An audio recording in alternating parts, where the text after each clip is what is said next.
Аутизм гэж юу вэ? Энэ бол өвчин биш харилцааны эмгэг.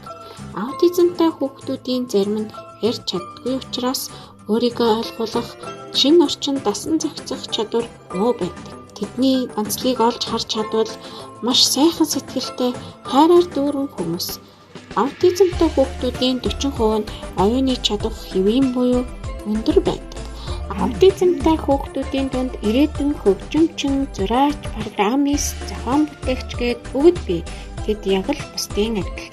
Аутизмтай хүмүүстэй яаж харилцах вэ гэж юу? Тэднийг зүгээр л байгаагаар нь хүлээн зөвшөөрч, ойлгож, хайрлая. Нийгэмд эерэг хандлага түгээе.